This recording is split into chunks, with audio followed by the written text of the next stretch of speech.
ஒரு மனிதர் அவர் யாருக்கிட்டே தொலைபேசியில் பேசிகிட்டு இருக்கிறார். கொஞ்சம் தூரத்தில் நாம் நிற்கிறோம். எட்டத்தில் இருந்துக்கிட்டு அவரை கவனிக்கிறோம். அவர் ஃபோனில் பேசுகிறத, அவர் பேசுகிற வார்த்தைகள் என்ன அப்படிங்கிறது நம்ம காதில் விழலை. ஆனாலும் அவர் பேசிக்கிட்டு இருக்கிறது நல்ல செய்தியா கெட்ட செய்தியா அப்படிங்கிறத நம்மளால் யூகிக்க முடியும். மகிழ்ச்சியான செய்தியை பேசும்போது முகம் மலருது, புன்னகை பூக்குது. இதில் ஒன்று நீங்கள் கவனிக்கணும். தொலைபேசியில் நாம் பேசுகிறப்போ நம்மோட பேசுகிறவர் எதிரில் இல்லை. அவர் தொலைபேசி வழியாக நம்ம குரலை மட்டும்தான் கேட்க போகிறார். நம்ம முகத்தை அவர் பார்க்க போகிறதில்ல. அப்படி இருந்தும் அப்போ நம்ம முகம் ஏன் மலரணும் அப்படின்னா இதுதான் உடல் மொழி, பாடி லாங்குவேஜ் அப்படின்னு சொல்கிறாங்க. நம்ம அறியாமலேயே நம்ம உடம்பு செய்திகளை தெரிவிக்குது பாருங்க, அதுதான் உடல் மொழி. ஒரு மனிதர் தொலைபேசியில் பேசிக்கிட்டு இருக்கிறத நீங்கள் தூரத்தில் இருந்து கவனிச்சுக்கிட்டே அவர் நண்பரோட பேசுகிறாரா, மனைவியோட பேசுகிறாரா, குழந்தையோட பேசுகிறாரா, இல்லை மேல் அதிகாரிகிட்ட பேசுகிறாரா, அல்லது அவருக்கு கீழே பணிபுரிகிறவர்கள்கிட்ட பேசுகிறாரா அப்படிங்கிறத கண்டுபிடிக்கலாம். அதுக்கு காரணம் அவருடைய உடல் மொழி. இந்த உடல் மொழி கூட நம்ம வாழ்க்கையின் முன்னேற்றத்துக்கு பயன்படும். இதை பற்றியெல்லாம் கூட சில நிபுணர்கள் ஆராய்ச்சி பண்ணி பார்த்துருக்குறாங்க. அவங்க சில விவரங்களை சொல்கிறாங்க. குறிப்பாக ஒருத்தர் தன்னுடைய நாற்காலியில் கிட்டத்தட்ட படுத்துக்காத குறையாக உட்காந்துருக்கிறாருன்னு வச்சுக்கோங்க. எதிர இருக்கிறவர் பேசுறது அவருக்கு பிடிக்கலன்னு அர்த்தமா.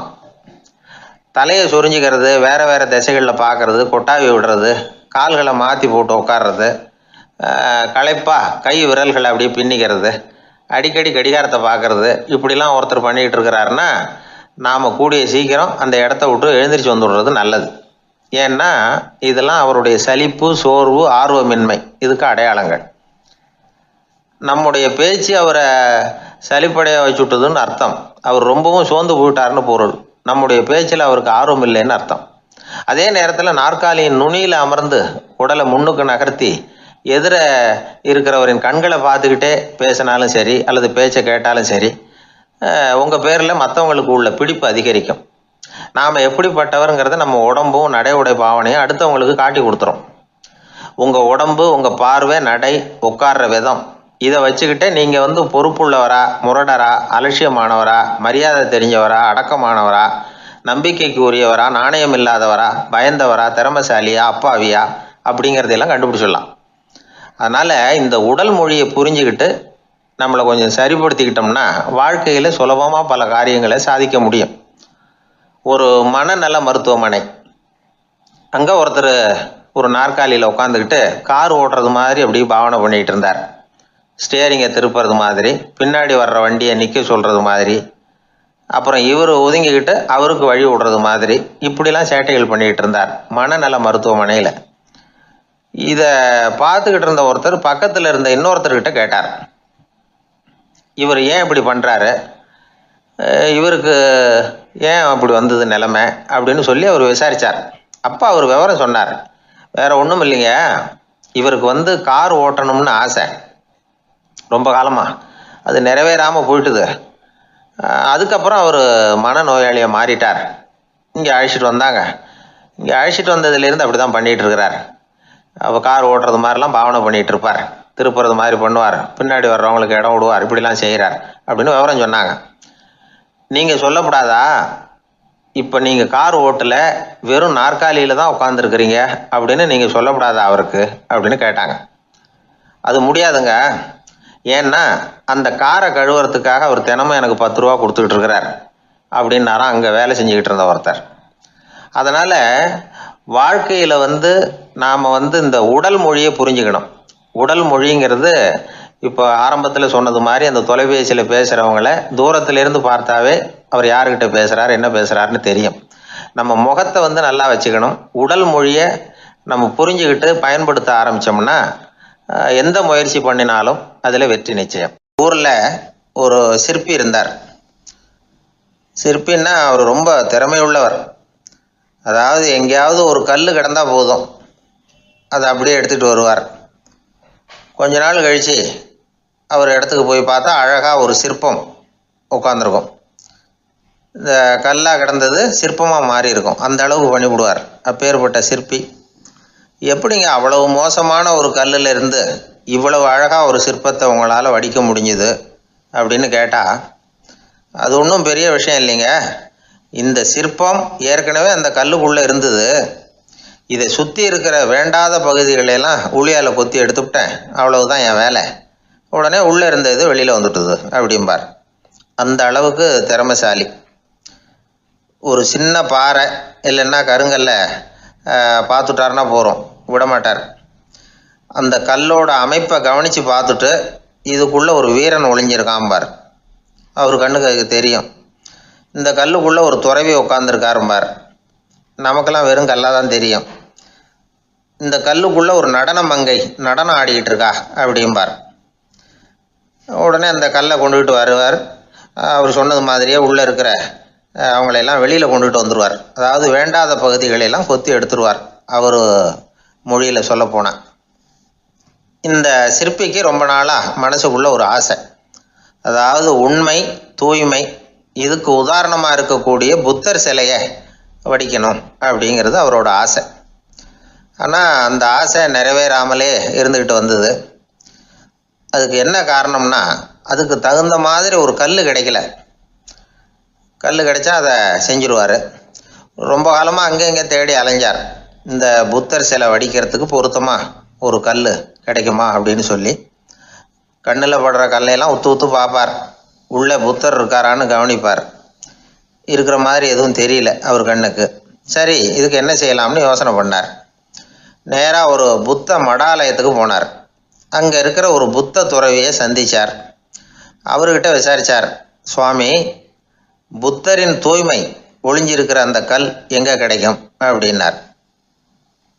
அந்த கல் இருக்கிற இடம் எதுன்னு இன்னமும் உங்களுக்கு தெரியலையா அப்படின்னு கேட்டார் துறவி.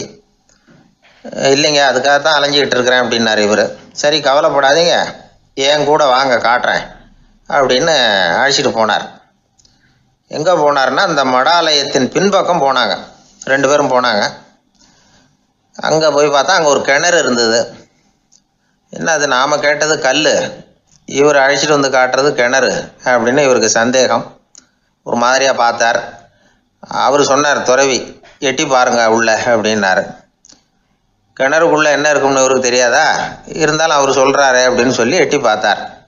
பார்த்தா அதில் தண்ணி இருந்தது. அந்த தண்ணியில் தன்னோட உருவம் தெரிஞ்சுது. இப்போ அந்த புத்த ஞானி சொன்னார், துறவியாரே, புத்தரை நாம தான் ஒழிச்சு வச்சிருக்கிறோம், நமக்குள்ளே தான் அவர் மறைஞ்சிருக்கிறார். அவரை அடையாளம் தெரியாதபடி மூடி இருக்கிறது எது தெரியுமா? நம்மக்கிட்ட இருக்கிற கோபம், போலித்தனம், பதட்டம், ஆசை, இதெல்லாம் தான். அறிவு அப்படிங்கிற ஒளியால் அதையெல்லாம் செதுக்கி எடுத்துட்டோம்னா அந்த அழகான புத்தர் வெளியில் வந்துடுவார் அப்படின்னு சொன்னார் துறவி. அதனால் நமக்குள்ளே இருக்கிற நம்மளை நமக்கே அடையாளம் தெரியல அப்படிங்கிறது தான் உண்மை. அந்த உண்மையான மனிதன் உள்ளே இருக்கிறான். இவர் கல்லை பார்த்துட்டு உள்ளே யார் இருக்காங்கிறது அவருக்கு தெரிஞ்சுது சிற்பிக்கு. ஆனால் உண்மையான புத்தர் எங்கே இருக்காருங்கிறத அவரால் அடையாளம் கண்டுபிடிக்க முடியல. அப்படி தான் பல பேர் இன்றைக்கி இருந்துக்கிட்டு இருக்கிறோம். ஒரு அப்பா தன்னுடைய பிள்ளைக்கு புத்தி சொன்னார், அதோ பாருப்பா, மனசு தான் கல், அறிவு தான் ஒளி. உன்னுடைய மனசுங்கிற கல்லை அறிவுங்கிற ஒளியால் செதுக்கி அழகான மனிதனாக நீ வெளியில் வரணும்னார். அதுக்காக தான்ப்பா தேடிக்கிட்டு இருக்கேன்னா அவன். மனசுங்கிற கல்லை தேடிக்கிட்டு இருக்கிறியா அப்படின்னு கேட்டார். இல்லைப்பா, அறிவுங்கிற ஒளி எங்கே இருக்குன்னு தெரியல எனக்கு, அதை தான் தேடிக்கிட்டு இருக்கிறேன் அப்படின்னு நானா. அதனால் அறிவை தேடிக்கிட்டு இருக்கிறவன் என்னைக்கு உண்மையை கண்டுபிடிக்க போகிறான், அதையே கண்டுபிடிக்க முடியலைங்கும் பொழுது. அதனால் நாம் யார் அப்படிங்கிறது நமக்கு அடையாளம் தெரியணும். அந்த அடையாளம் தெரிஞ்சுட்டா வாழ்க்கையில் வெற்றி நிச்சயம். ஒரு ஊரில் ஒரு ஆள் இருந்தான். அவனுக்கும் அவன் மனைவிக்கும் சண்டை. இவன் கோவிச்சுக்கிட்டு வீட்டை விட்டு வெளியில் வந்துட்டான். நேராக தன்னுடைய நண்பன் ஒருத்தனை தேடிட்டு போனான். அந்த நண்பன் எப்படின்னா, எதுக்கும் அசரமாட்டான், எப்பவும் மகிழ்ச்சியாக இருப்பான். அவங்ககிட்ட போய் இவன் யோசனை கேட்டான். அது சரி, நீ எப்படி எப்பவும் மகிழ்ச்சியாக இருக்கிற, என்னால் அப்படி இருக்க முடியலையே அப்படின்னு கேட்டான். என்ன நடந்தது சொல்லுன்னா அவன். வீட்டில் எனக்கும் என் மனைவிக்கும் தகராறு, நிம்மதி இல்லை, அதுதான் இங்கே வந்தேன், உங்ககிட்ட யோசனை கேட்கலாமேன்னு அப்படின்னு விவரத்தை சொன்னான். அதை கேட்டுவிட்டு அதுக்கப்புறமா இவன் சொன்னான், இந்த பாருப்பா, இது ஒன்றும் பெரிய விஷயம் இல்லை. எனக்கு 2 மனைவிகள், 2 வீடு. ஒரு வீட்டில் சண்டை வந்துட்டுதுன்னா நேராக இன்னொரு வீட்டுக்கு வந்துடுவேன். இங்கே சண்டை வந்துட்டுதுன்னா நேராக அங்கே போயிடுவேன். 2 குடும்பம் இருக்கிறதுனால இப்படி ஒரு வசதி. இதுதான் என்னுடைய மகிழ்ச்சியின் ரகசியம். அப்படின்னானா. ஓ அப்படியா விஷயம், இப்போ புரிஞ்சுக்கிட்டேன், உன்னுடைய யோசனைக்கு ரொம்ப நன்றி அப்படின்னு சொல்லிவிட்டு அவன் திரும்பி வந்துட்டான். அங்கே எங்கே தேடினான். ஒரு வாரத்துக்குள்ளே இன்னொரு பொண்ணை தேடி கண்டுபிடிச்சி கல்யாணம் பண்ணிட்டான். இப்போ இவனுக்கும் 2 வீடு ஆயிட்டுது. அதுக்கப்புறம் என்னாச்சு தெரியுமா, இவன் 2வதாக கல்யாணம் பண்ணிக்கிட்டு வந்தானே, இந்த செய்தி முதல் மனைவிக்கு தெரிஞ்சு போச்சு. போனான், அது கழுத்தை பிடிச்சி வெளில தள்ளி விட்டு கதவை சாத்தி விட்டுது. இனிமேல் இந்த பக்கம் வராத, எனக்கு தெரியாமல் எப்படி நீ இன்னொரு கல்யாணம் பண்ண அப்படின்னு சொல்லி அடித்து விரட்டி விட்டுது. இவன் அதனால் என்ன பரவாயில்லன்னு 2வது மனைவி வீட்டுக்கு போனான். அங்கே பார்த்து, நீ எனக்கு கல்யாணம் பண்ணுறதுக்கு முன்னாடி ஏற்கனவே உனக்கு கல்யாணம் ஆச்சுங்கிற விஷயத்த ஏன் என்கிட்ட சொல்லலை அப்படின்னு சொல்லி அதுவும் கழுத்தை பிடிச்சி வெளில தள்ளி விட்டுது. இவன் வீதிக்கு வந்துட்டான். இங்கேயும் போக முடியல, அங்கேயும் போக முடியல. என்ன இது, அவன் சொல்லி கொடுத்த யோசனை ஒன்றும் சரியாக வரலையே அப்படின்னு யோசனை பண்ணிக்கிட்டே நடந்தான். வழியில் ஒரு பாழடைஞ்ச மண்டபம். சரி, இன்னைக்கு ராத்திரி இங்கேயே படுத்துருவோம், வேற எங்கேயும் போய் படுத்துவங்க முடியாது, அதான் 2 பேரும் விரட்டி விட்டாங்களே, என்ன பண்ணுறது அப்படின்னு சொல்லி அந்த மண்டபத்தில் போய் ஒரு தூணில் ஓரமாக சாஞ்சி உக்காந்தான். அப்போ எதுத்தாப்புல இன்னொரு தூண் ஓரமாக யாரோ அசைகிறது மாதிரி தெரிஞ்சுது, லேசான இருட்டில். யாரப்பா அது அப்படின்னு கிட்ட போய் பார்க்குறான். அப்புறம் தான் தெரியுது, அவன் யார் தெரியுமா, இவனுக்கு யோசனை சொன்னான்ல 2 கல்யாணம் பண்ணிக்கணும்னு சொல்லி, அவன் அங்கே படுத்து கிடக்குறான். டேய் நீ எப்படிறான் இங்கே வந்த அப்படின்னா, 2 வீட்லேயும் சண்டை வந்துட்டுது, அதுதான் இங்கே வந்தேன் படுத்து தூங்கலாமேன்னு அப்படின்னா. 2 வீடு இருக்கிறது சௌரியம்னு என்கிட்ட சொன்னியப்பா அப்படின்னா இவன். நான் அப்படி சொன்னதுக்கு ஒரு காரணம் உண்டுன்னா அவன். என்னடா காரணம்னு கேட்டான். அது வேற ஒன்றும் இல்லை, தினமும் ராத்திரியில் இந்த மண்டபத்தில் தனியாக படுக்கிறதுக்கு எனக்கு பயமாக இருந்தது, எனக்கு ஒரு துணை தேவைப்பட்டது, அதுக்காக தான் உங்ககிட்ட அப்படி ஒரு யோசனை சொன்னேன். இப்போ நீ வந்ததுனால எனக்கு துணை கிடச்சிட்டுது.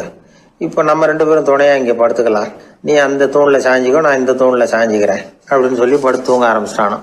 அதாவது நம்ம வாழ்க்கையில் முடிவுகள் எடுக்கிற விஷயத்தில் இந்த ஆள் மாதிரி தான் பல பேர் நடந்துக்கிறோம் அப்படிங்கிறார். அதாவது உலக புகழ்பெற்ற மனோதத்துவ மேதை ஸ்காட் பெக் அப்படிங்கிறவர். அதாவது வீட்டுக்கு தேவையான பொருள்கள் வாங்குறதுலேருந்து கல்யாணம் பண்ணுறது, வீடு கட்டுறது வரைக்கும் அடுத்தவங்க பேச்சை கேட்டு வீணா போகிறவங்க தான் அதிகம். அறிவுரை கேட்கறதுல தப்பு இல்லை, ஆனால் அதுக்கப்புறம் அதை பற்றி சரியாக சிந்திச்சு பார்க்கறது இல்லை, அதுதான் தப்பு. சில பேர் அறிவுரை சொல்கிறதுலேயே ரொம்ப தெளிவாக இருப்பாங்க. ஏன் சார் 2 சம்சாரத்தோட குடும்பம் நடத்துறது ரொம்ப கஷ்டமானு கேட்டாராம் ஒருத்தர். அது எனக்கு தெரியாதுங்க அப்படின்னாராம் அவர். ஏன்னு கேட்டிருக்கார். ஏன்னா எனக்கு 3 சம்சாரம் அப்படின்னாராம் அவர். எனக்கு ஒரு நண்பர், அவர் ஒரு வழக்கறிஞர். ஒரு நாள் அவர்கிட்ட பேசிக்கிட்டு இருந்தேன். அப்போ கேட்டேன், ஏன் சார் நீங்கள்லாம் கோர்ட்டில் வாதாடுறப்போ கருப்பு நிற அங்கி அணியிறீங்களே, அதுக்கு என்ன காரணம், சட்டத்துக்கும் கருப்பு கலருக்கும் என்ன சம்பந்தம் அப்படின்னு கேட்டேன். அது ஒரு சுவாரஸ்யமான கதைன்னார் அவர். சொல்லுங்களேன் அப்படின்னு அவர் சொன்னார்.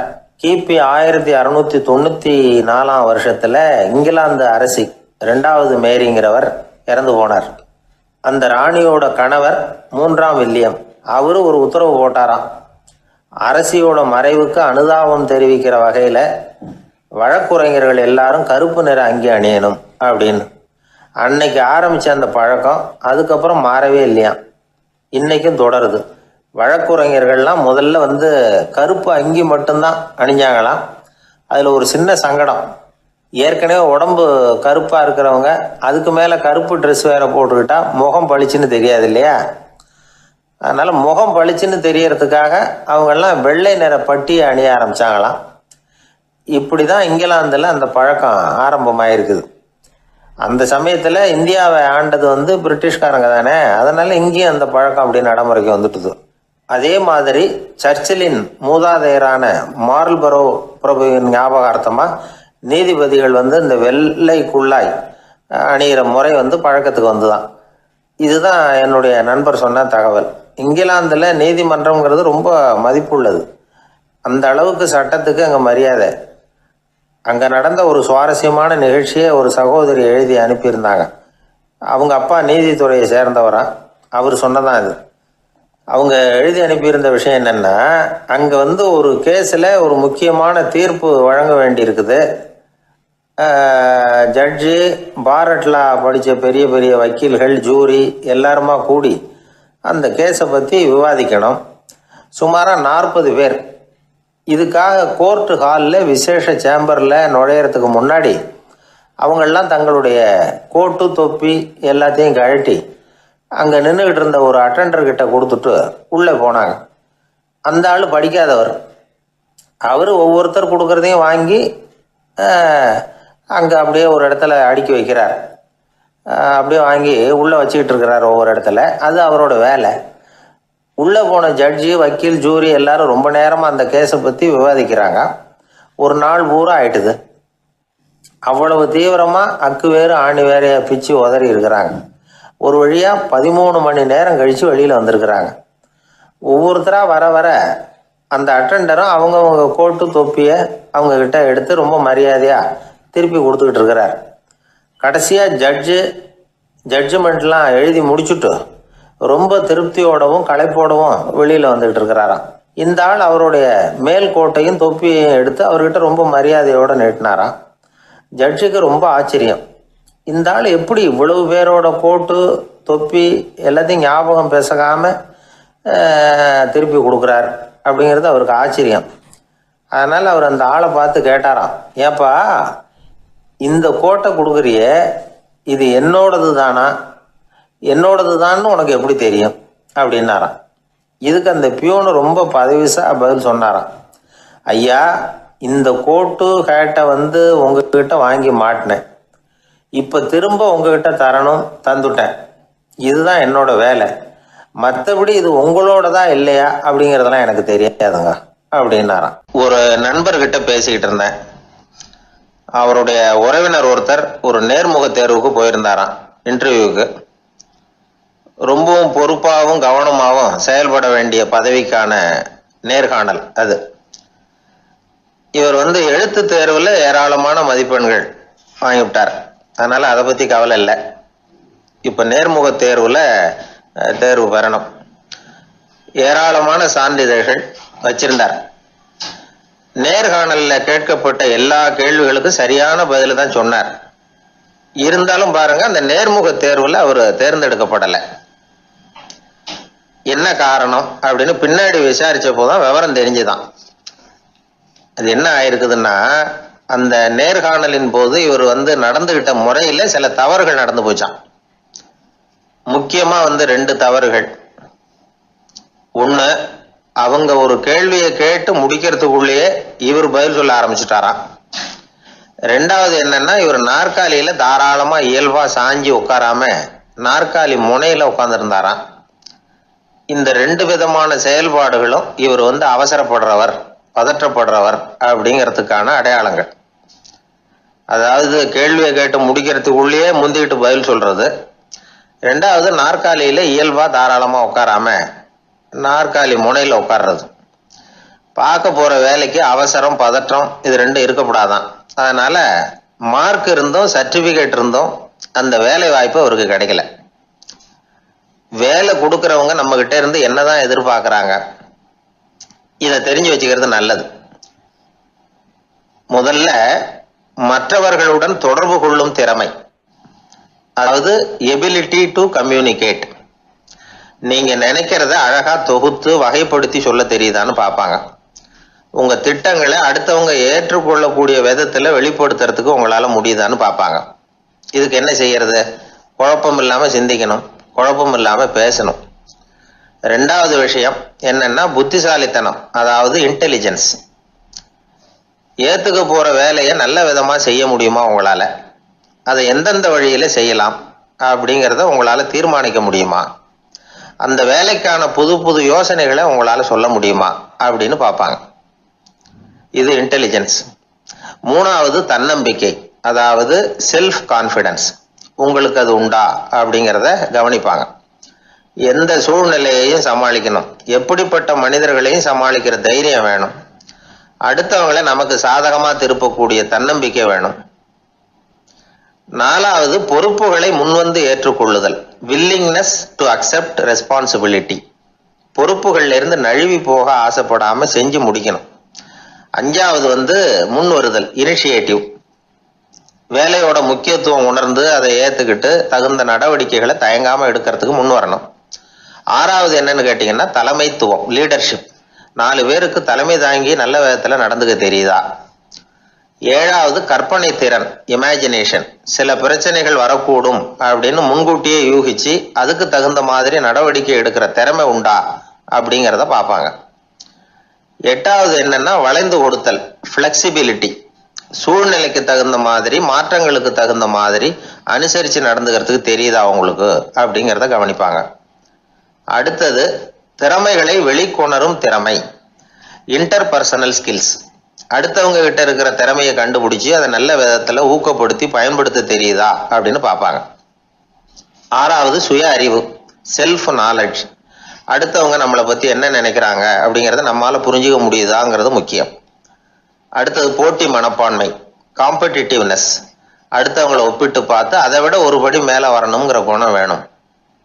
இதுக்கு அடுத்தது என்னன்னா குறிக்கோளை வெல்லுதல், கோல் அச்சீவ்மெண்ட். குறிக்கோளை சவாலாக எடுத்துக்கிட்டு அதை அடையணும். அப்புறம் வேறுபட்ட திறமைகள், ஒகேஷனல் ஸ்கில்ஸ். பதவிக்கு வேண்டிய திறமைகள் தவிர மற்ற திறமைகள் எதுவும் உண்டாங்கிறது முக்கியம். நமக்கு வேலை கொடுக்கணும்னு நினைக்கிறவங்க நம்ம கிட்ட இருந்து இவ்வளவும் எதிர்பார்ப்பாங்க. அதுக்கு தகுந்த மாதிரி நம்மளை நாமே தயார்படுத்திக்கணும். எனக்கு வேண்டப்பட்ட ஒருத்தர் ஒரு இன்டர்வியூவுக்கு போயிட்டு வந்தார், நேர்காணலுக்கு. எப்படி இருந்தது இன்டர்வியூன்னு விசாரித்தேன். நான் போனேன்.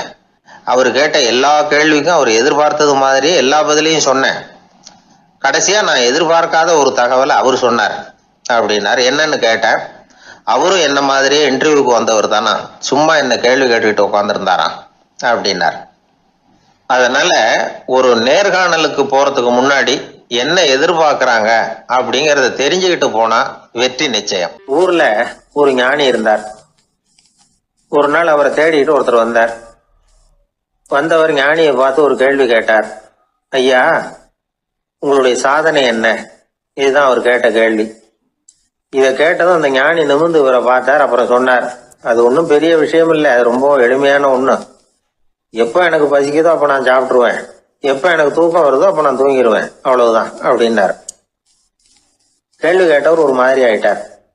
ஐயா, இதே தானே நாங்களும் செய்யறோம், இதுல என்ன அதிசயம் இருக்கு அப்படின்னார். இப்ப அந்த ஞானி சொன்னாராம், இங்கதான் நீங்க தப்பு பண்றீங்க அப்படின்னாராம். அப்படியான்னாரு இவர். ஆமா அப்படின்னாராம். நீங்க செய்யற தவறு எனக்கு புரியுது. ஏன்னா நான் உங்களை மாதிரி நான் வாழ்ந்து பார்த்துருக்கிறேன். அதனால என்னுடைய அனுபவத்துல உங்களுக்கும் எனக்கும் உள்ள வித்தியாசத்தை உணர முடியுதுன்னாராம். என்ன சொல்றீங்க, எனக்கு ஒன்றும் புரியலையேன்னாரா இவரு. இதை பாருங்க, சாப்பிடுறதுங்கிறது நாம ரெண்டு பேருக்கும் பொதுவான ஒரு காரியம்தான். ஆனா நீங்க சாப்பிடுறதுக்கும் நான் சாப்பிடுறதுக்கும் வித்தியாசம் இருக்கு அப்படின்னாராம். என்ன வித்தியாசம்னு கேட்டிருக்கார். நீங்க பசி இல்லாத பொழுது சாப்பிடுறீங்க, இப்போ சாப்பிடுற நேரம் வந்துட்டுது அப்படிங்கிறதுக்காக சாப்பிடுறீங்க. சாப்பாடு ருசியா இருக்கு அப்படிங்கிறதுக்காக சாப்பிடுறீங்க. எது தேவைங்கிறது தெரியாம சாப்பிடுறீங்க. அது மாதிரி தூக்கமும் உங்களுக்கு ஒரு பழக்கமா போட்டுது. இப்போ இது தேவையா இல்லையா அப்படிங்கிறத பத்தி நீங்க யோசிச்சு பாக்குறது இல்ல. சாப்பிடும் பொழுது 1000 வேலைகளை மனசுல நினைச்சுக்கிட்டு இருப்பீங்க. அதனால அது சாப்பிடுதலா இருக்காது. அதே மாதிரி நீங்க தூங்கும் பொழுதும் அது தூங்குதலா இருக்காது. ஏகப்பட்ட கனவுகள் வரும்.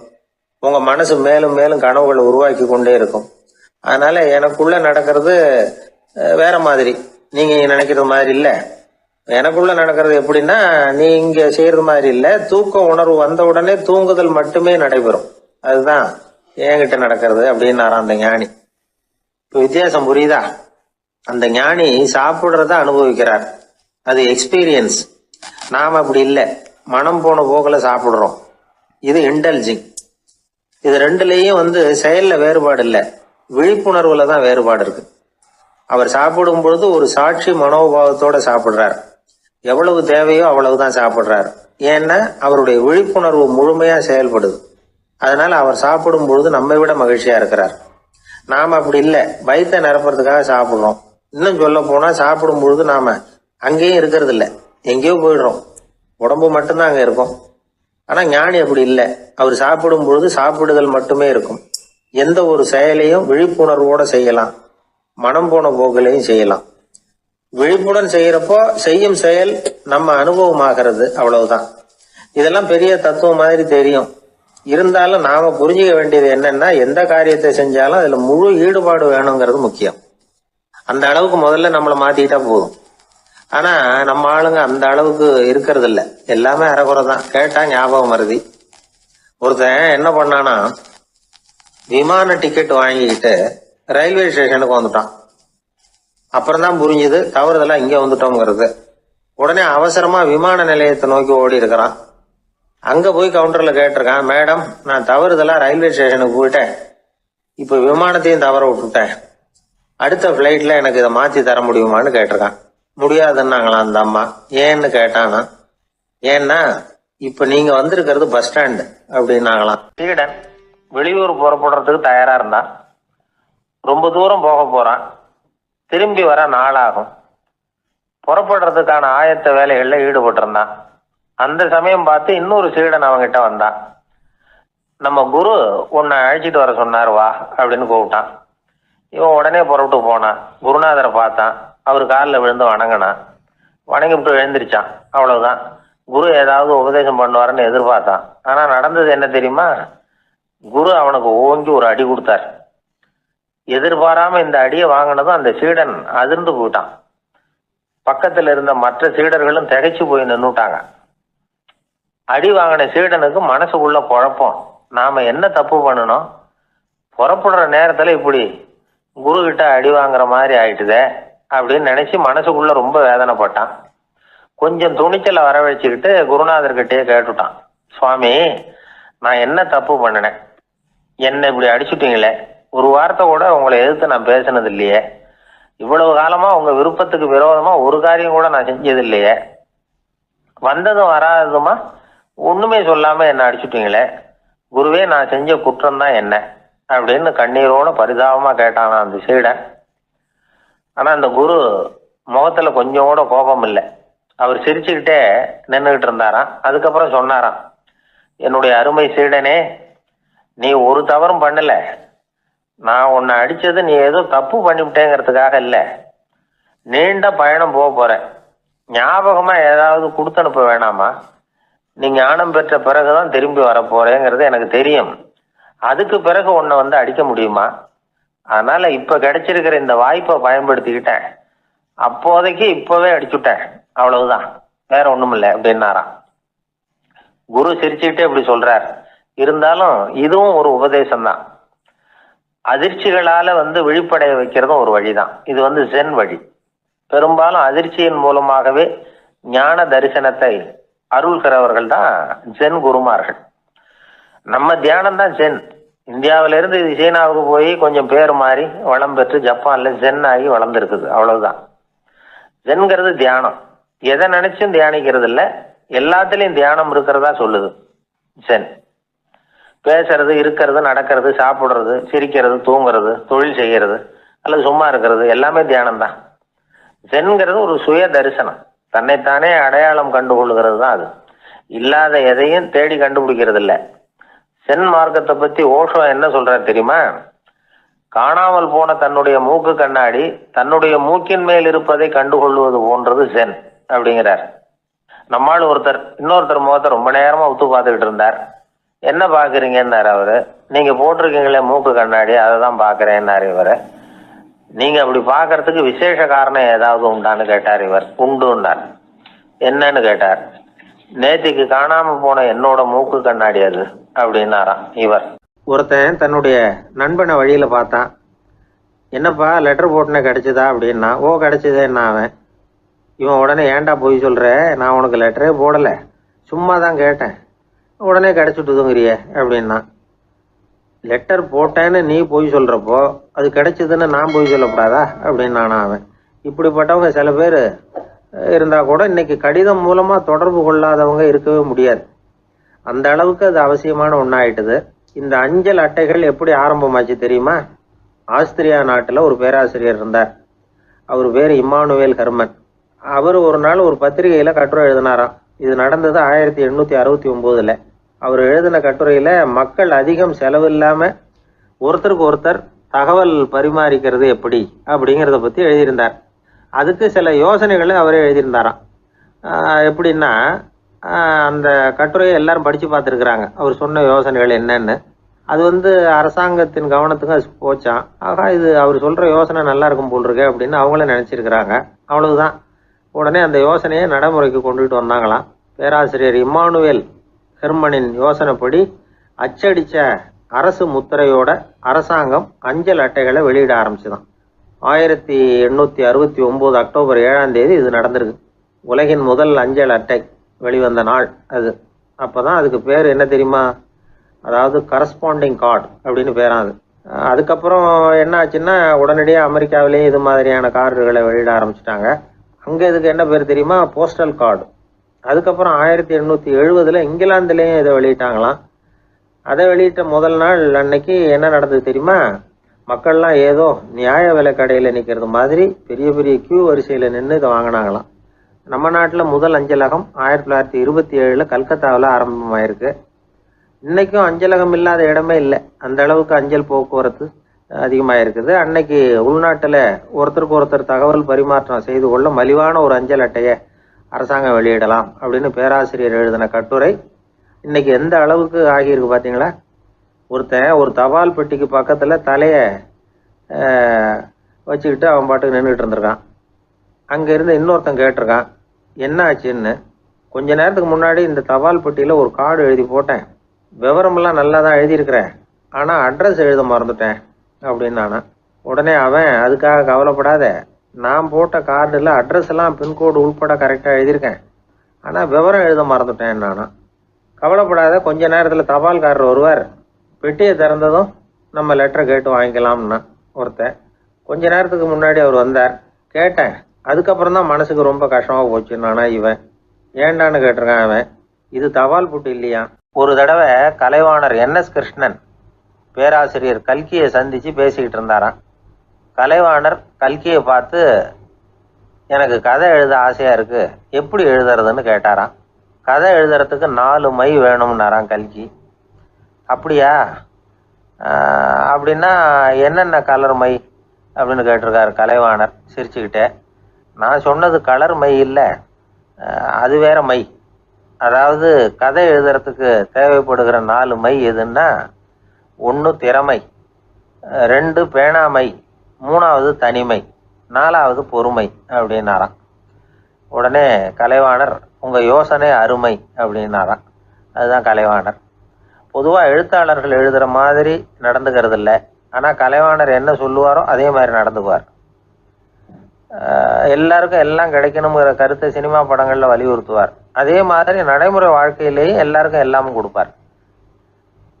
பணம், பதவி, புகழ் இப்படி எதுவுமே இல்லாத ஒரு சாதாரண மனுஷனாக இருந்தால் கூட இவர் மனுஷனுக்கு கொடுக்குற மரியாதையில் கொஞ்சமும் குறைச்சல் இருக்காது. இந்த குணம் சாதாரணமாக எல்லாருக்கும் இருக்கிறது இல்லை.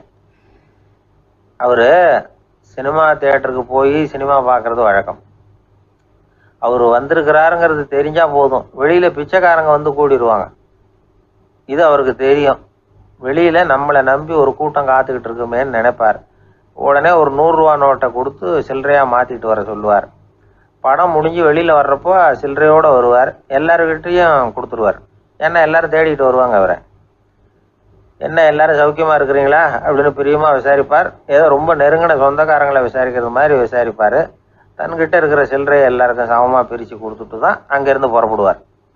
ஒரு நாள் அது மாதிரி புறப்படுற சமயத்தில் ஒரு சின்ன பையனுக்கு சில்லறை எதுவும் கிடைக்கல கொடுக்கறதுக்கு. இது கலைவாணருக்கு தெரியாது. காரில் ஏறி புறப்பட்டு போயிட்டார். அந்த பையன் காரை பிடிச்சிக்கிட்டு பின்னாடியே ஓடிச்சாந்துருக்கிறான். ஐயா, நீங்களே இல்லைன்னு சொன்னால் நான் என்ன பண்ணுறது, இன்னைக்கு பட்னி தான், அம்மாவுக்கு வேற உடம்பு சரியில்லை அப்படின்னு கத்திக்கிட்டே ஓடியாந்தானா. கலைவாணர் கவனிச்சிட்டார். உடனே காரை நிறுத்த சொன்னார், இறங்கினார். அந்த சின்ன பையனை கட்டி பிடிச்சிக்கிட்டு, என்னை மன்னிச்சுக்கப்பா, நான் கவனிக்காமல் வந்துட்டேன் அப்படின்னு சொல்லி அழ ஆரம்பிச்சிட்டாராம். இன்னொரு தடவை இதே மாதிரி ஒரு தியேட்டர்லேருந்து வெளியில் வந்திருக்கிறார். ஒரு ஆள் அவர்கிட்ட வந்து நின்றுருக்கார். அவர் கொடுக்கறதுக்கு இவர்கிட்ட பணம் இல்லை. பணம் இல்லையப்பா அப்படின்னாராம். உங்ககிட்டயே இல்லையா அப்படின்னாராம் அவர். கலைவாணருக்கு மனசு ரொம்ப சங்கடமாக போச்சு. உடனே புறப்பட்டு வீட்டுக்கு போனார். அங்கே இங்கே தேடி பார்த்து அங்கேருந்து கொஞ்சம் நெஞ்ச சில்லறையை எடுத்தார். காரு டிரைவரை கூப்பிட்டார். தியேட்டர் வாசலில் நின்றுக்கிட்டு இருந்த ஆசாமியோட அங்க அடையாளங்களை சொன்னார். காரை எடுத்துகிட்டு போய் அந்த ஆளை கண்டுபிடிச்சி இந்த காசை கொடுத்துட்டு வா அப்படின்னு அனுப்பி வச்சாராம். பிச்சை போடுறதுக்காக காரை அனுப்புனதாக வேற யாரை பற்றியாவது நீங்கள் கேள்விப்பட்டிருக்கிறீங்களா? அவர் ஒரு வித்தியாசமான மனிதர், வித்தியாசமான கலைஞர். கலைவாணரோட சகோதரர் கல்யாணம் நடந்தது. அதில் தியாகராஜ பாகவதர் கச்சேரி முடிஞ்ச உடனே அதில் சம்பந்தப்பட்ட கலைஞர்களுக்கெல்லாம் கலைவாணர் பரிசுகள் கொடுக்குறார். அந்த கச்சேரியில் கடம் வாசித்தவருக்கு மட்டும் மற்ற எல்லாருக்கும் கொடுத்ததை விட பெருசாக ஒரு வெள்ளி கோப்பையை பரிசாக கொடுத்தாராம். மற்றவங்களுக்கெல்லாம் சின்னதாக கொடுத்துட்டு கட வித்துவானுக்கு மட்டும் பெருசா பரிசு கொடுக்குறீங்களே ஏன்னு கேட்டிருக்கிறாங்க. அதுக்கு கலைவாணர் விளக்கம் கொடுத்தாராம். இப்பெல்லாம் ரயிலில் கூட்டம் அதிகங்கிறது உங்களுக்கு எல்லாருக்கும் தெரியும். இந்த வித்துவான் இவ்வளவு பெரிய மண்பானைய ரயில்ல ரொம்ப பத்திரமா உடையாம ரொம்ப தூரத்துல இருந்து கொண்டு வந்திருக்கிறாரே, அது என்ன சாமான்யமான காரியமா? அவரோட அந்த சாமர்த்தியத்தை பாராட்டுறதுக்காக தான் அவருக்கு இவ்வளவு பெரிய பரிசு அப்படின்னாராம். அறிவில் சிறந்தவர்கள் ஆண்களா பெண்களா? என்னுடைய நண்பர் ஒருத்தரை பார்த்து நான் கேட்ட கேள்வி இது. அவர் மெதுவா தன்னுடைய தலையை சொரிஞ்சுக்கிட்டே சொன்ன பதில், அதுல என்ன சார் சந்தேகம், அவங்க தான் அப்படின்னார். அனுபவ அடிப்படையில் அவர் இப்படி சொல்றார். அறிவியல் அடிப்படையில் பார்க்குறவங்களும் இப்படி தான் சொல்றாங்க. இயற்கையின் நோக்கம் இனப்பெருக்கம், இதுல பெண்களின் பங்கு அதிகம். அதனால இயற்கையே பெண்களுக்கு பல சலுகைகளை கொடுத்துருக்குது, சக்தியை கொடுத்துருக்குது. இப்போ வெளிநாடுகளில் இதை பற்றியெல்லாம் நிறைய ஆராய்ச்சி பண்ணி பார்த்துருக்குறாங்க, புள்ளி விவரங்கள்லாம் வெளியிட்டிருக்கிறாங்க. ஆண் குழந்தைகளை விட பெண் குழந்தைகள் முன்னாடியே பேச ஆரம்பிச்சுடுறாங்களாம். அது மட்டும் இல்லை, அதிக எண்ணிக்கையில் வார்த்தைகளை கற்றுக்கிறாங்களாம். அப்புறம் பலவிதமான வாக்கிய அமைப்புகளை அமைச்சு பேசுறதுலையும் பெண் குழந்தைகள் முன்னாடியே ஆரம்பிச்சுடுறாங்களாம். இதெல்லாம் சீக்கிரமாக செய்கிறது பெண் குழந்தைகள் தான். சம வயது உள்ள ஆண் குழந்தைகள் பெண் குழந்தைகள் இவங்களை வச்சு சோதனைகள் பண்ணி பார்த்துருக்குறாங்க.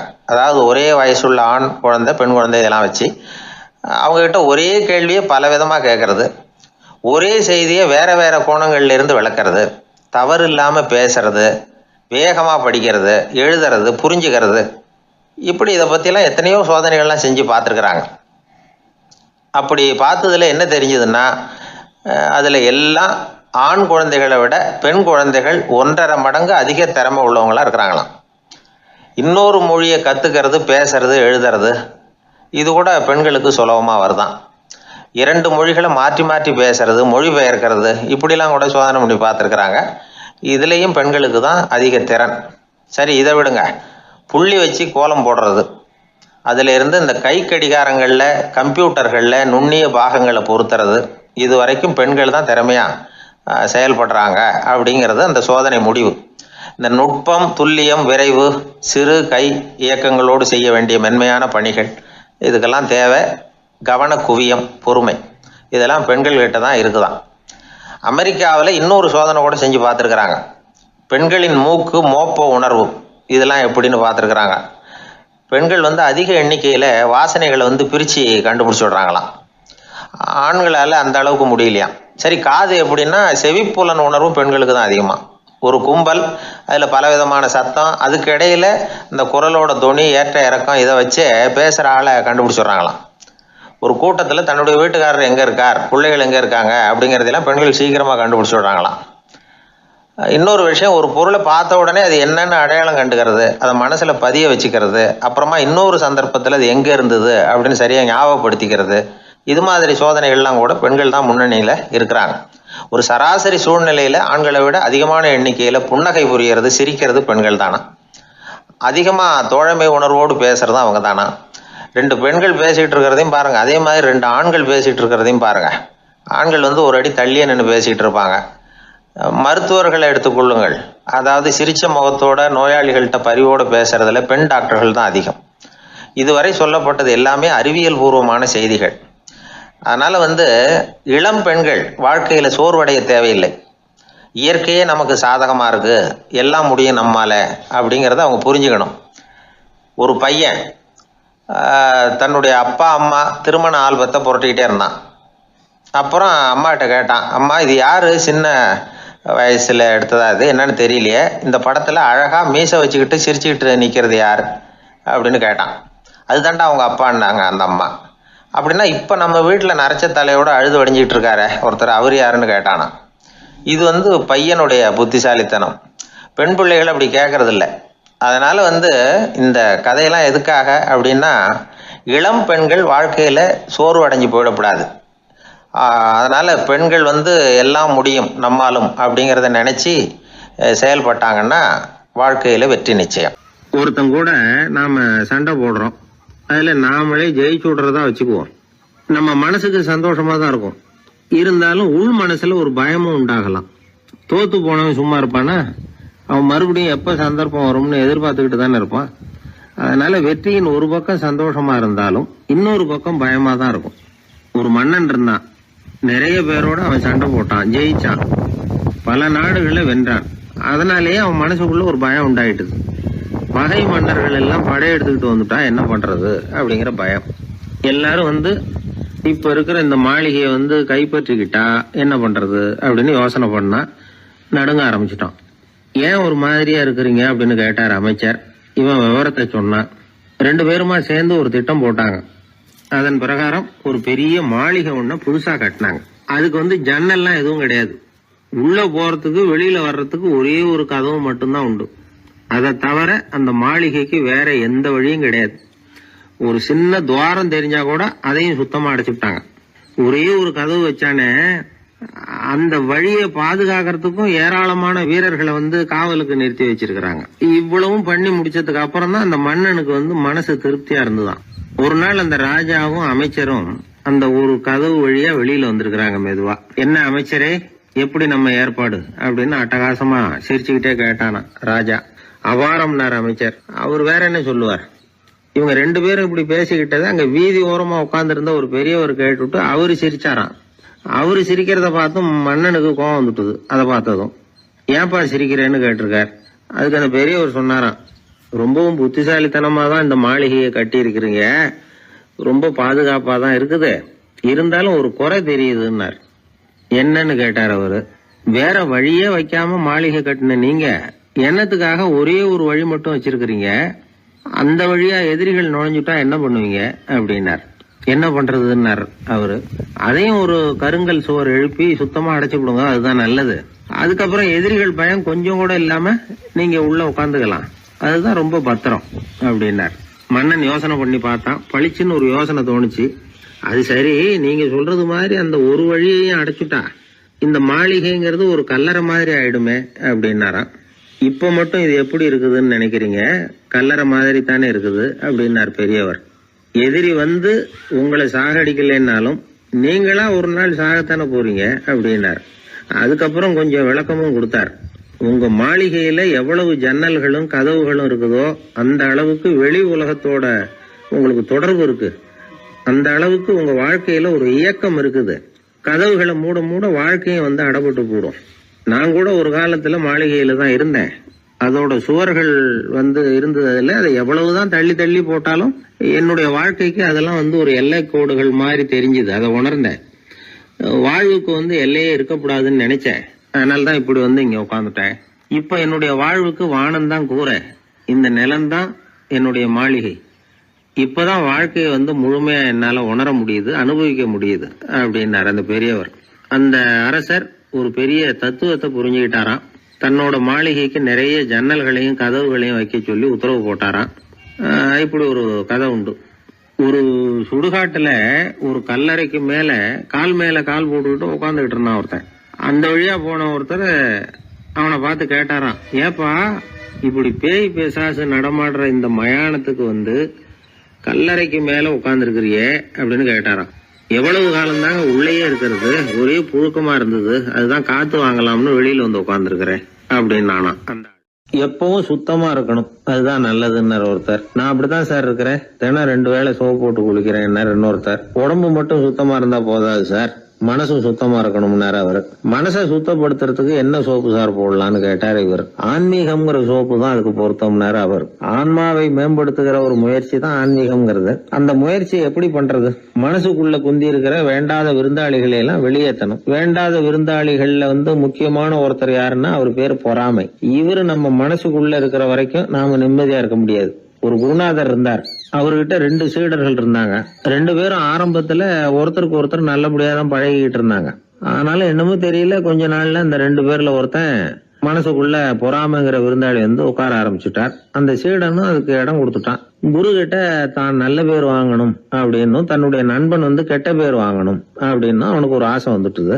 என்ன பண்ணலாம்னு யோசனை பண்ணான். ஒரு நாள் விடியற் காலையில எழுந்திருச்சான். நேரா குரு கிட்ட போய் அவர் முன்னாடி நின்னான். குருவே, என்ன பாருங்க, நான் எவ்வளவு சீக்கிரமா எழுந்திருச்சு குளிச்சு முடிச்சுட்டு உங்களை வணங்குறதுக்காக நிக்கிறேன். ஆனா அவன் இருக்கானே இன்னமும் கண்ணு முழிக்கவே இல்ல, தூங்கிக்கிட்டே இருக்கிறான், தூங்கு மிஞ்சி அப்படின்னா. குருநாதர் நிமிந்து பார்த்தார். அப்படியா?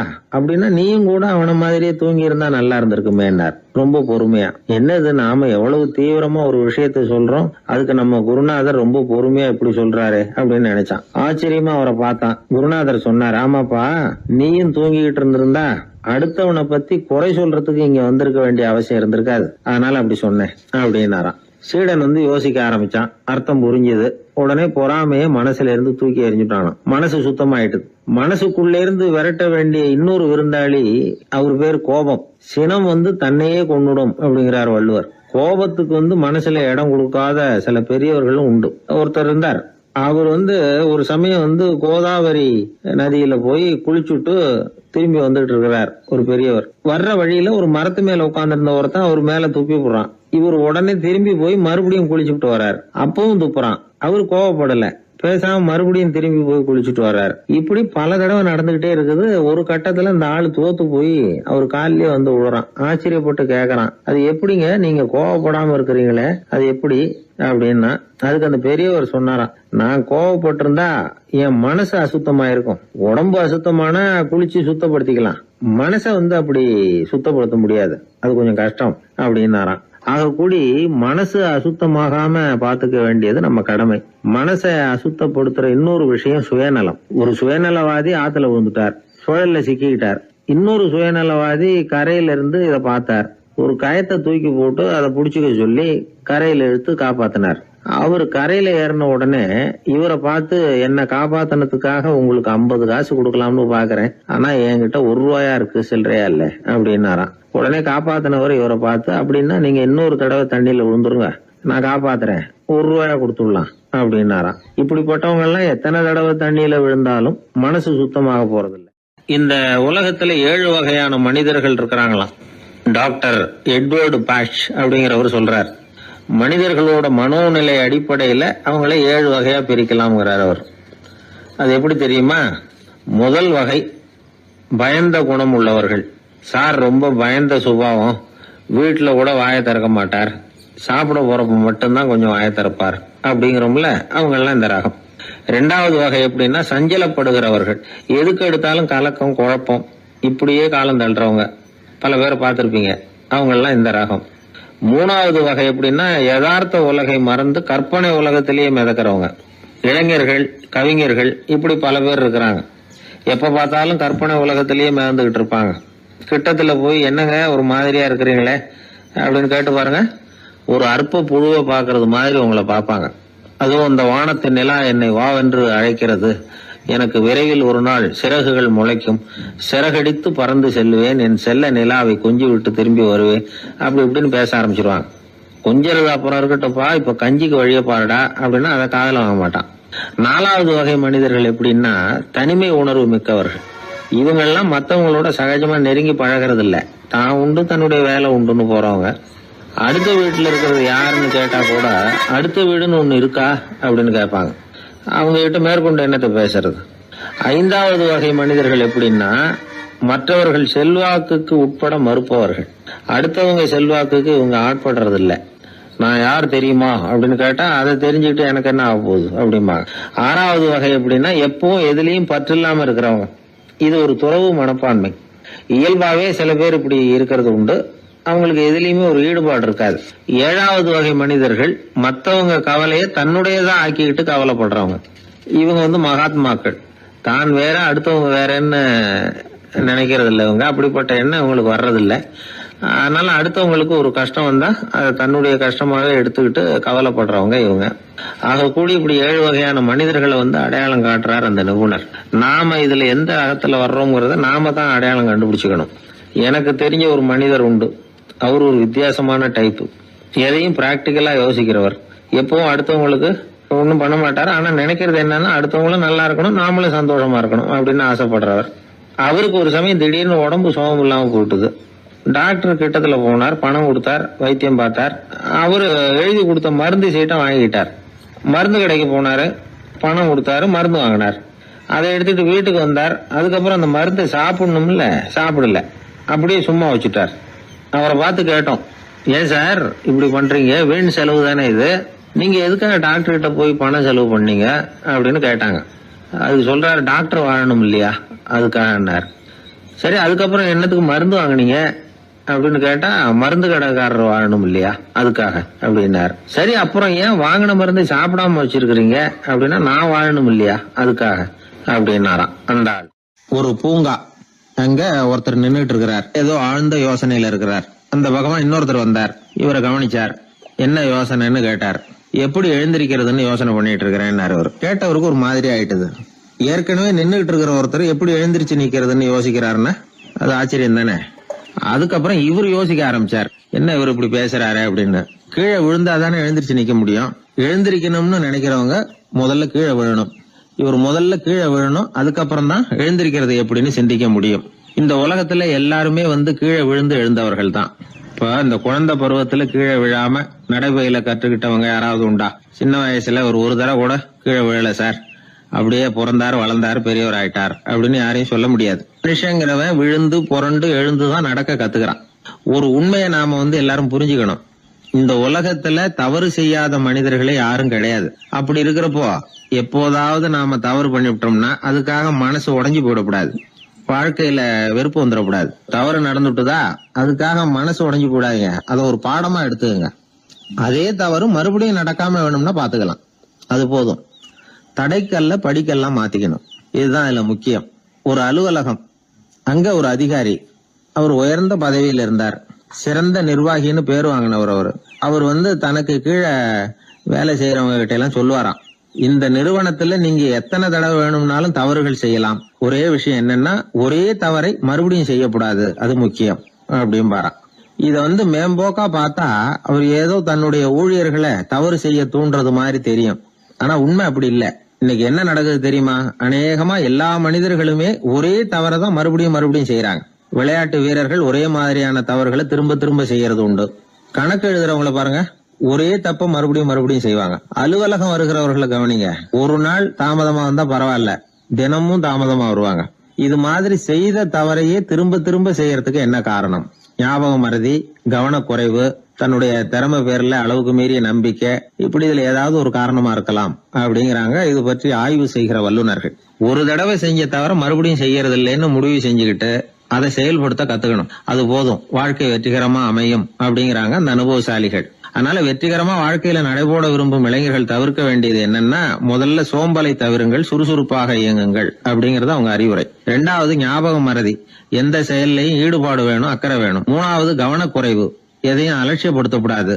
4வது என்னால முடியாதது எதுவுமே கிடையாது அப்படிங்கிற அளவுக்கு மீறிய நம்பிக்கை, அது ஆபத்துல கொண்டு போய் விட்டுரும். முதல் தவறு உங்களுக்கு ஒரு பாடமா அமையணும். ஒரு மனிதர் அவர் தன்னுடைய 2 காதுலயும் கட்டு போட்டுக்கிட்டு வந்தார். அவருடைய நண்பர் அதை கவனிச்சுட்டாரு. என்ன சார் ஆச்சு, 2 காதுலயும் கட்டு போட்டுருக்கீங்களே அப்படின்னு விசாரிச்சார். ஒண்ணுமில்ல சார், வீட்டுல ரொம்ப ஆர்வமா டிவியில கிரிக்கெட் மேட்ச் பாத்துக்கிட்டு இருந்தேன். இப்போ என்னுடைய மனைவி துணிகளுக்கு அயன் பண்ணிட்டு இருந்தாங்க. அயன் பாக்ஸ் அப்படியே வச்சுட்டு அடுப்பங்கரைக்கு போயிட்டாங்க. அந்த சமயம் பார்த்து டெலிபோன் பண்ணி அடிச்சது. அவசரமா ஓடி போய் அதை எடுத்து காதுல வச்சேன். அப்பதான் தெரியும் அது அயன் பாக்ஸ்ங்கிற விஷயம். சூடா இருந்ததா, சுட்டு விட்டது அப்படின்னாரு. ஒரு காது சரி சார், 2 காது ஏன் அப்படி ஆச்சு அப்படின்னு கேட்டார். அதே ஆளு மறுபடியும் போன் பண்ணா சார் அப்படின்னாரு. இவர் எவ்வளவு தூரம் யோசிச்சிருப்பாரு பாருங்க. தவறு மறுபடியும் நடக்கக்கூடாது, முதல் தவறு உங்களுக்கு ஒரு பாடமாக அமையட்டும் அப்படிங்கறது தான் இதுல இருந்து நாம தெரிந்து கொள்ள வேண்டிய கருத்து. அதனால தவறுகள் அதெல்லாம் தடைக்கெல்லாம் நினைக்க வேண்டாம், படிக்கெல்லாம் நினைப்போம். அப்படி நினைச்சோம்னா வாழ்க்கையில வெற்றி நிச்சயம். காசி தேசத்துல ஒரு வேடன் இருந்தானா, அவன் வழக்கம் போல காட்டுக்கு வேட்டையாட போயிருக்கிறான். ஒரு மானுக்கு நேரா குறி பார்த்து அம்பை விட்டுருக்கான். குறி தவறி போய் அந்த அம்பு ஒரு பெரிய மரத்து மேல போய் குத்திக்கிட்டுது. விஷம் தடவுன அம்பு, அதனால மரம் வீணா போயிட்டுது. அதுல இருந்த இலை காய் எல்லாம் உதிர ஆரம்பிச்சுட்டுது. கொஞ்ச நாள்ல அந்த மரம் பூரா காஞ்சி அப்படியே பட்டு போச்சு. அந்த மரத்துல ஒரு பொந்து, அதுல ஒரு கிளி ரொம்ப காலமா இருந்துகிட்டு இருக்குது. அந்த மரம் நல்லபடியா வளமா இருந்த காலத்துல நிறைய பறவைகள் அதுல தங்கி இருந்தது. மரம் காய ஆரம்பிச்சதும் அந்த பறவையெல்லாம் யோசிக்க ஆரம்பிச்சது, சரி இனிமே இந்த மரம் நமக்கு சரிப்பட்டு வராது, வேற இடம் பார்க்க வேண்டியதுதான் அப்படின்னு நினைச்சு ஒவ்வொன்னா பறந்து போக ஆரம்பிச்சுட்டுது. கடைசியில தங்கி இருந்தது அந்த ஒரு கிளி மட்டும்தான். அது அந்த மரத்தை விட்டுட்டு எங்கேயும் போறதுக்கு பிரியப்படல. ஏன்னா அதுக்கு அந்த மரத்து மேல அவ்வளவு அன்பு. இறை தேடுறதுக்கு கூட அந்த கிளி வெளியே போறதில்ல.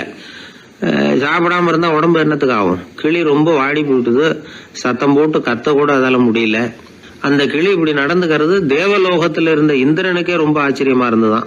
நேர்ல போய் அந்த கிளிய பாத்துட்டு வந்தா தேவையில்லைன்னு தோணுச்சு அவனுக்கு. உடனே தேவலோகத்திலிருந்து புறப்பட்டு பூலோகத்துக்கு வந்து சேர்ந்தான் இந்திரன். ஒரு சாதாரண மனுஷன் மாதிரி அந்த கிளிக்கு முன்னாடி போய் நின்னான். கிளியே, உனக்கு என்ன பைத்தியமா? இந்த மரத்துல இலையும் இல்ல காயும் இல்ல, கிளையெல்லாம் காஞ்சி போய் எப்போ ஒடிஞ்சு விழலாம்னு நேரம் பார்த்துக்கிட்டு இருக்குது. நீ இன்னமும் இதையே கட்டிக்கிட்டு அழுதுகிட்டு இருக்கிறிய. உன் கூட இருந்த மற்ற பறவைகள்லாம் பாத்தியா? இதே காட்டுல உள்ள செழிப்பான மரங்கள்ல போய் கூடு கட்டிக்கிட்டு சுகமா இருந்துகிட்டு இருக்கு. நீ மட்டும் ஏன் இப்படி கஷ்டப்படணும் அப்படின்னு கேட்டான் இந்திரன். கிளியை சும்மா சோதிக்கிறதுக்காக தான் அப்படி கேட்டிருக்கான். அந்த கிளிக்கு தவ வலிமை அதிகம், அதனால வந்திருக்கிறது இந்திரன் தாங்கிறது அதுக்கு புரிஞ்சு போச்சு. தேவேந்திரா, நான் இந்த மரத்துல தான் பிறந்தேன் வளர்ந்தேன். சின்ன வயசுல இருந்து என்னை வளர்த்து காப்பாத்தி ஆளாகினது இந்த மரம் தான். எனக்கு பசி எடுத்தப்போ பழம் கொடுத்தது இந்த மரம் தான். எனக்கு ஆபத்து வந்தப்போ அடைக்கலம் கொடுத்தது இந்த மரம் தான். இப்போ இந்த மரம் கஷ்ட திசையில இருக்குது. இந்த நேரத்துல நான் மட்டும் நல்லா இருந்தா போதும்னு நினைக்கலாமா? அது சுயநலம் இல்லையா? இப்படி இது துன்பப்படுற காலத்துல நானும் இது கூட இருந்து துன்பத்தை சகிச்சுக்கிறது தான் நியாயம். உதவி செஞ்சவங்களை உதறி தள்ளுறது நல்லது இல்லைங்கிறது உங்களுக்கே தெரியும்.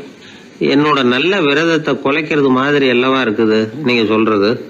தேவர்களுக்கு ஏற்படுற சந்தேகங்களையே தீர்த்து வைக்கக்கூடிய நிலைமையில இருக்கிற நீங்க எனக்கு இப்படி உபதேசம் பண்ணலாமா அப்படின்னு கேட்டுதான் கிளி. இந்திரனுக்கு ரொம்ப மகிழ்ச்சி. இத கேட்டதும் கிளியே, நண்பர்கள்னா உன்ன மாதிரி இருக்கணும். பொதுவா ஒருத்தர் நல்லா இருக்கிறப்போ அவரை சுத்தி நிறைய பேர் இருப்பாங்க. அவர் கொஞ்சம் வீணா போயிட்டா அத்தனை பேரும் ஓடி போடுவாங்க. நீ அது மாதிரி இல்ல. சுகத்தையும் துக்கத்தையும் சமமா எடுத்துக்கிட்ட. உன்னை பாராட்டுறேன். உனக்கு விருப்பமான வரம் ஏதாவது கேளு தரேன் அப்படின்னாராம் இந்திரன். கிளி என்ன வரம் கேட்டது தெரியுமா? இந்த மரம் மறுபடியும் முன்னாடி இருந்தது மாதிரியே இலை பூ கனிகளோட செழிப்பா இருக்கணும் அப்படின்னு கேட்டுக்கிட்டு தான். அப்படியே தந்தேன்னாரு இந்திரன். அடுத்த வினாடியே மரம் முன்னாடி இருந்ததை விட செழிப்பா பூத்து குலுங்க ஆரம்பிச்சுட்டுது. அந்த கிளியும் ரொம்ப நாள் சந்தோஷமா வாழ்ந்துட்டு அதுக்கப்புறம் இந்திரலோகம் போய் சேர்ந்துதான். மகாபாரதத்துல பீஷ்மர் தர்மருக்கு இந்த கதையை சொல்றார். மற்றவர்கள் துன்பப்படுறப்போ இந்த கிளி மாதிரி எவன் பரிவு கொள்றானோ அவன் மேன்மை அடையிறது நிச்சயம் அப்படின்னு அவர் சொல்றார். சரி, அந்த கதையை இந்த சமயத்துல எதுக்கு சொல்லணும் அப்படின்னா, வயசான காலத்துல அம்மா அப்பாவை கவனிக்காத பிள்ளைங்க காதல இது விழட்டுமேங்கிறதுக்காக தான். மத்தவங்க துன்பப்படுறப்போ பரிவு காட்டினாலே அந்த அளவுக்கு மேன்மை கிடைக்கும்னா, பெத்தவங்க துன்பப்படுறப்போ பரிவு காட்டினா எந்த அளவுக்கு மேன்மைங்கிறத நினைச்சு பார்க்கணும். ஒரு வயசான அப்பா தன்னோட பிள்ளைய பத்தி ரொம்ப மெச்சுக்கிட்டார். என் பிள்ளை எப்பவும் புத்திசாலித்தனமா குடும்பம் நடத்துறான். அவன் சம்சாரம் கோவிச்சுக்கிட்டு பிறந்த வீட்டுக்கு போற அளவுக்கு அவன் நடந்துகிட்டதே இல்லை அப்படின்னார். அப்படிங்களான்னு கேட்டோம் ஆச்சரியமா.